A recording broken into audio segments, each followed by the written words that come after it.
What's up? My name's Conrad, this is Radworks, and we're working on the Z32 again. So, we're going to be putting the engine in today, but first things first, I need to do some tidy up bits.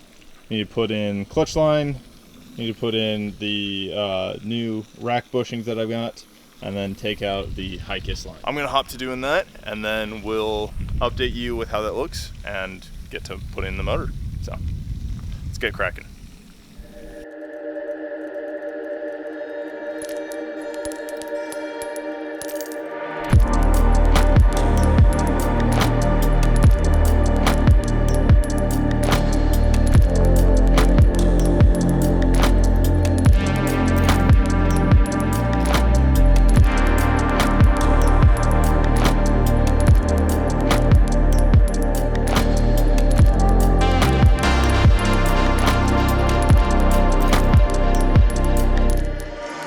Update on doing the steering rack bushings. As you can see, I was on a massive struggle bus. Our problem is I'm pretty sure that I have the wrong size bushing. So I don't know how, but it doesn't fully close. I've got a gap about yay on the rack and the new bushing.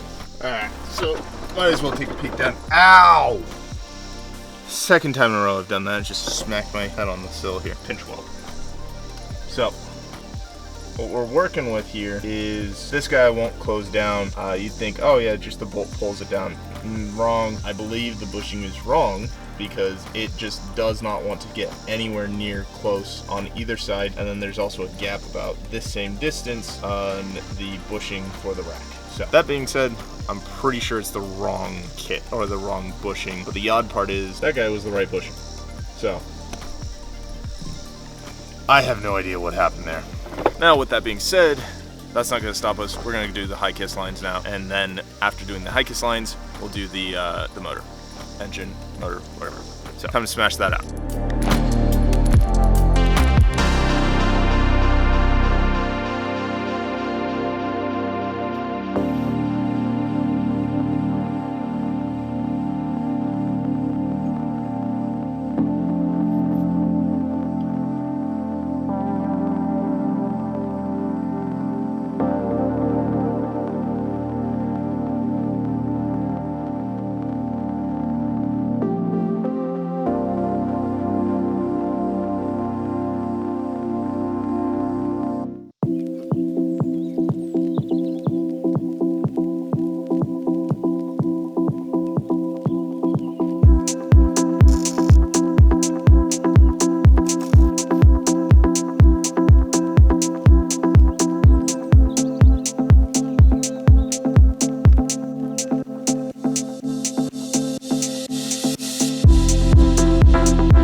Another one of my miscalculations is I didn't think about the Hicas lines. I thought there was going to be a split. We can get a zoom. I thought there was going to be a split by the tire, but alas there wasn't. So it goes over the subframe around to a solenoid and then back to the rack. So that being the case, back to the engine. Got to set up the clutch line. That's pretty much it that I can think of. And then we can slap the engine in. So that's where we're sitting at, and I'm going to keep on cracking.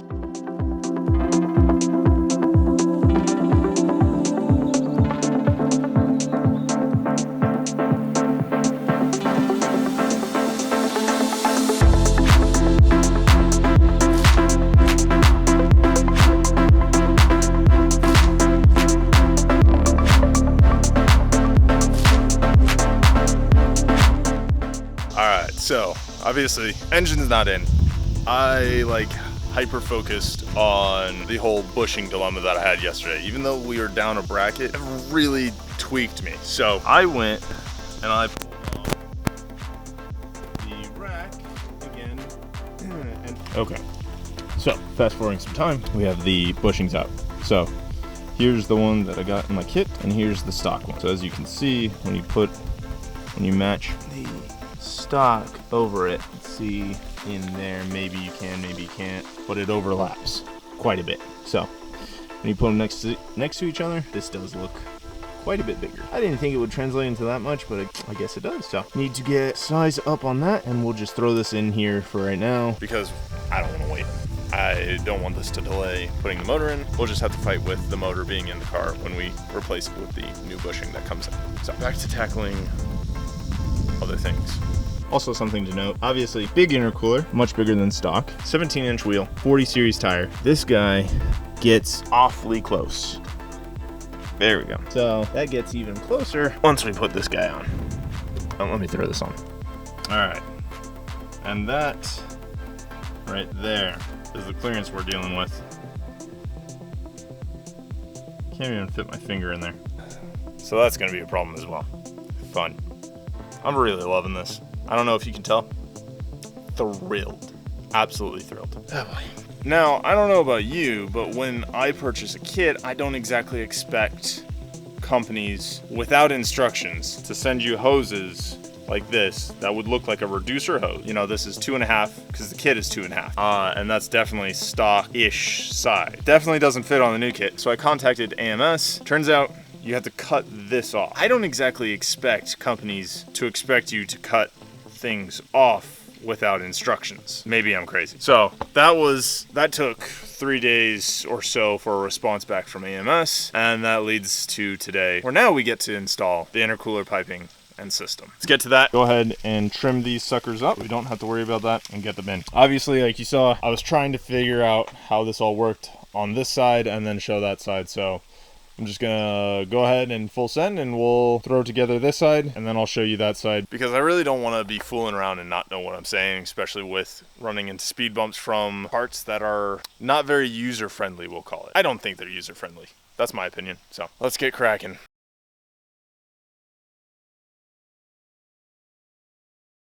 All right, and just like that, Hicas lines are out, rack is out, and the delete rack is in. So many struggle buses were ridden to get to this point, and I'm totally admitting to it. It was awful. Starting off with the rack is the Hicas arms did not want to come off and cooperate with me, so I finally got the rack out and the arms off of the spindles, and then obviously because you get it out, the rack, you know, this side spins and then the other side spins with it, so you have to lock it down, etc. It got stuck on me, and then I broke the shaft, or I stripped the threads out on that, and I broke the shaft, resorted to cutting the Hicas rack off so I could then get a pipe wrench on it and get it to come loose with the arms, because I still need the arms to run the delete kit. Let's go check that out. All right, so as you can see, we still need the Hicas arms here to run the kit without losing massive amounts of tow and causing a whole bunch of issues. But it's in there, and man, that truly was a pain in my derriere. Do not enjoy doing that one bit. That was awful. So outside of doing the Hicas stuff, had to do the Regamasters, and to do the Regamasters you had to put on the Nismo lugs, and to put on the Nismo lugs I got to change out studs because I had one of those Johns just snapped off. Couldn't run those. Had to run new ones. We got Regas all around now, and man, does it look sick. I'm a big fan of this one. I need to play with the Hicas arms a little more to pull out. I believe I've got some toe. I don't know if you can see that, but it might have a little toe in. Might not. It's kind of hard to tell. So that's that with the rear end of the Z. That's taken care of. I don't have to worry about that anymore. Beautiful, gorgeous.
biscuit-eating bulldog. You son of a biscuit-eating bulldog. What the French toast? Something made a nest in my pilot bearing.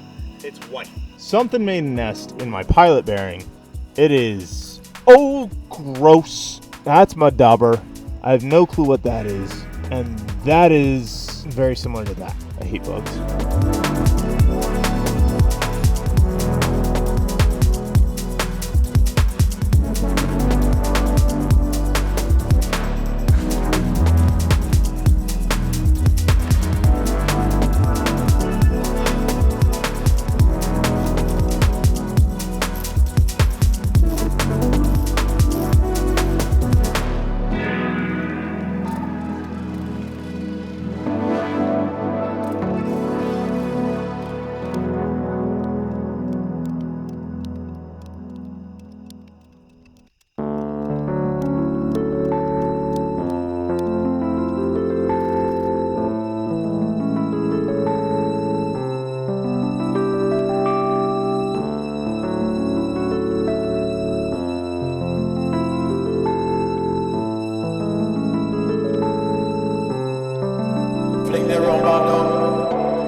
Perfect. Now we can throw it in the car.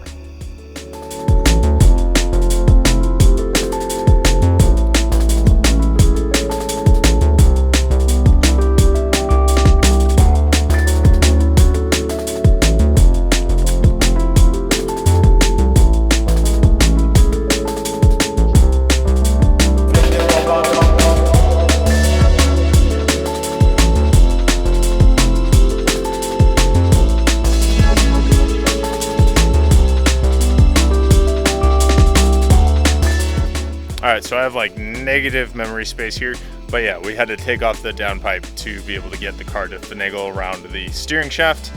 And now I'm gonna get back to putting it in because I can't time lapse anymore. And just like that, engine is in, and so is the transmission. I'll summarize at the very end of this, the good and the bad of everything and what I wouldn't do and I would do with all of this AMS gear. I did a bunch of unnecessary stuff that caused me a lot of issues, so we'll summarize that at the end. However, just want to show that this is actually in. That's cool. Now, the next thing that I do have to do is, because I use the AMS stuff and it's not perfect. Obviously it's oversized and it's larger than normal stuff. So the passenger side is touching the frame rail. So we have to move over the engine a little bit. Engine needs to go this way a smidge. As you can see, we're touching right there. So that needs to not touch. So motor needs to go that way. That's what I'm gonna do right now. And in other news, drive shaft came in for the Z. And then of course in standard matters, FedEx has dropped the ball and I'm missing package number 2 out of the same shipment. So I have to wait for tomorrow, hopefully, for it to come in that has the oil lines. So I can't start the car without the oil lines, obviously. It's fun stuff. So we'll get the drive shaft in and align the motor.